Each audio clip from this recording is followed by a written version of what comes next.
Alright, in this tutorial we're going to do a nuts and bolts look at the four fundamental forces of nature. And then in class we will see how we can use those forces to explain certain particle reactions as well as other phenomena.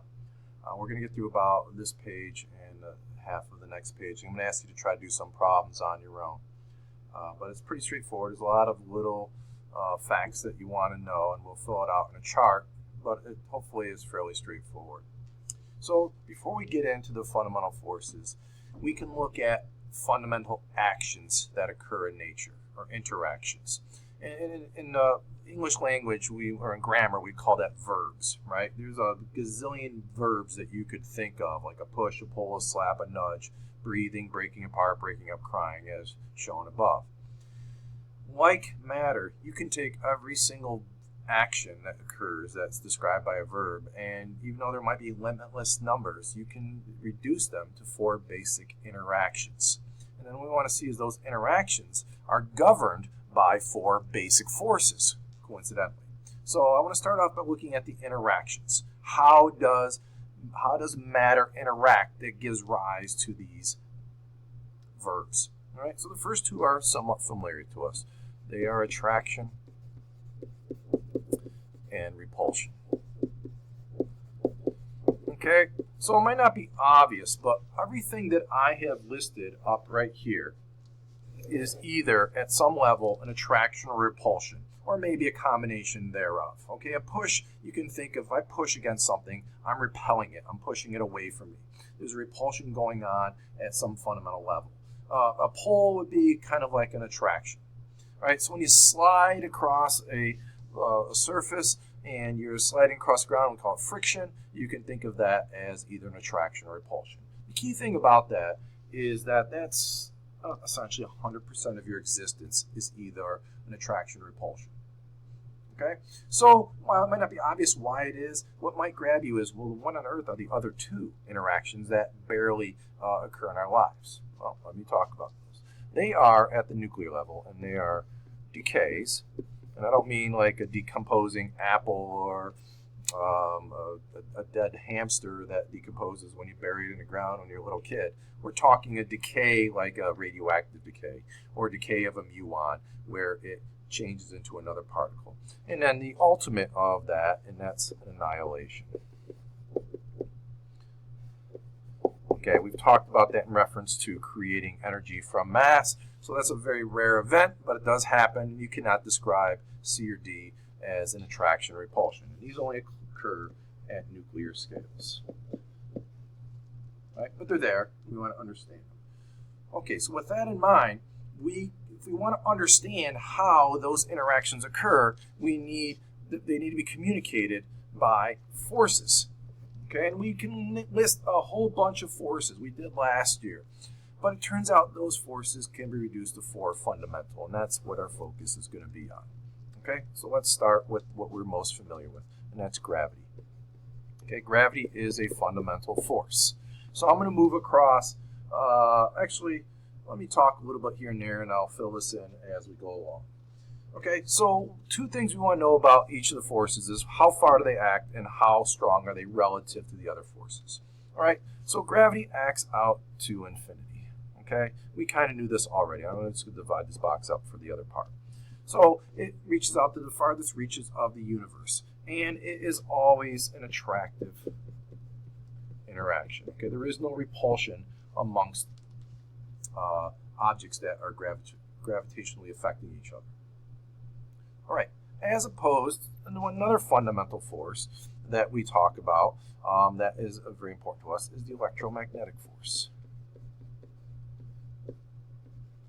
We used to think that electricity was separate from magnetism.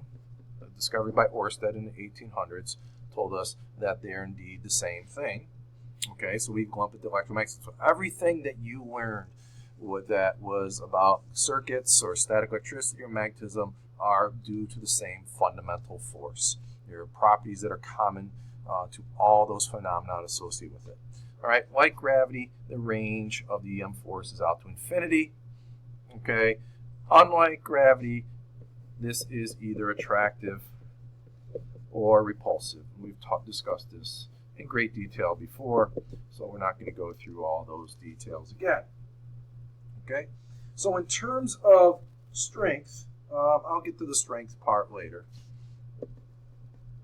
Okay, so what you might want to know about this, and we might talk about later, is electromagnetic force is essentially, let's say, 90% of your life. It is the basis for all of biology. And biology is really based on chemistry, and it's the basis for all of chemistry. To a certain extent, it's the basis for earth science, whereas gravity would be most closely associated with some parts of earth science and most definitely astronomy. So you can associate various forces with major courses of study. So what does that leave us? Well, the other two forces that we can talk about are not very common in our lives, and they are nuclear forces. So there is the strong nuclear force, and usually it's good enough just to call it strong, but I'm going to write nuclear. And then there is the weak nuclear force, which is the oddest of them. And we'll talk about them in turn, and I'll refer you to some links to maybe watch to give you a better idea of what they are. All right, what distinguishes the strong and the weak from the electromagnetic and gravity, and that why we don't see them in our lives, is because they act over very, very short distances. So I'm going to give you a scale rather than write short distances. We're talking nuclear, which is around 10 to the negative 15th meters or less. Okay, femtometers. Any distance beyond that, strong nuclear force is for all intents and purposes, 0. So if you're at atomic scales, an atom is roughly 10 to the negative 10th meters across, you're not going to feel the strong nuclear force across the entirety of the atom. Okay, it's only at the nuclear level, and the weak nuclear force is even smaller than that, but we'll just leave it as 10 to the negative 15th meters as well. I think it's closer to 10 to the negative 18th. For all, let's put 18th then.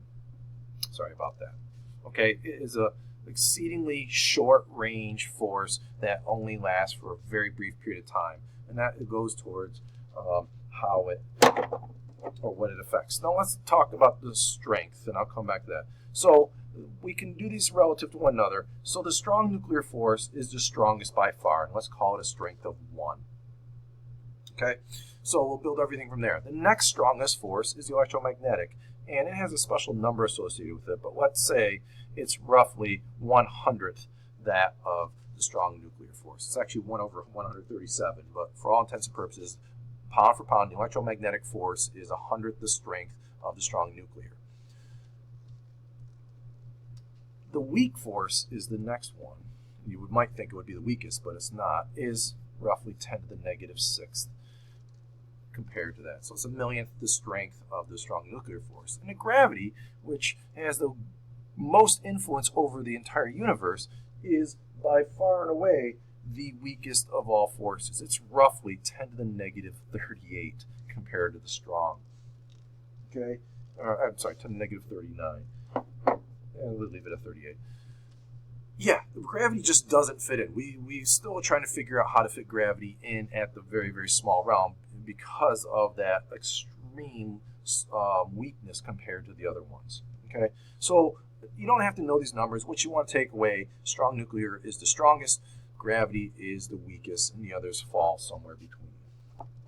Okay, so in terms of interactions with the strong nuclear force is by and large attractive. Okay, especially at greater distances. As the distance gets greater and greater, it becomes more and more attractive, like a spring, and then after some certain distance, it drops to 0. On the other hand, if you're at very, very, very close distances, it's actually repulsive. So it's kind of a weird force. But for all intents and purposes, let's just say it's an attractive force. Well, if you look at the type of interactions we've done so far, we've just talked about attraction and repulsion. So what's responsible for annihilations and decay? Well, you can probably guess. That's what the weak force is really about.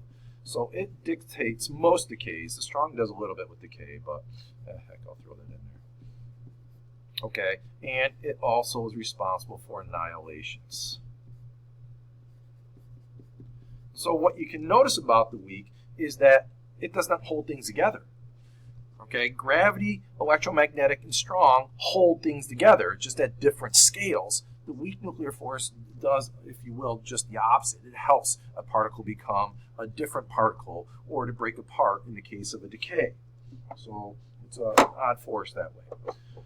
All right, now, this is something we'll talk more about in class. If you want to understand how attraction or repulsion or other interactions occur, we used to talk about, especially with gravity and electromagnetism, as fields. There are fields that propagate out, and the fields interact with one another to attract or repel. It turns out a more sophisticated and ultimately more accurate way to explain all these is to say that what's really happening is there is an exchange of force carrier particles that we see or that manifests itself as one of those forces. And each force has its own distinct force carrier particle. Okay? These are not mass particles like leptons or protons, or quarks, with one exception. These are a different category called bosons. Okay, so the carrier particles have an important property. They're bosons, which we'll talk about later, whereas the mass particles are fermions. So let me give you what these carrier particles are, and then we'll talk about how they're affected, and that's probably as far as we'll get today.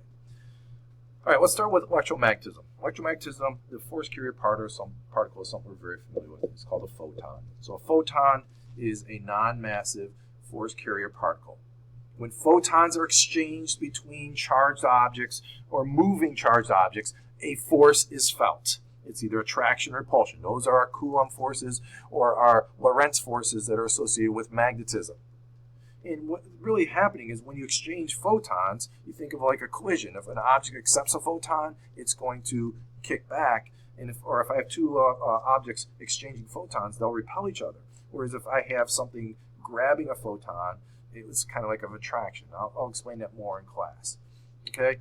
The strong nuclear force has two distinct carrier particles that do two different jobs. One is called the gluon.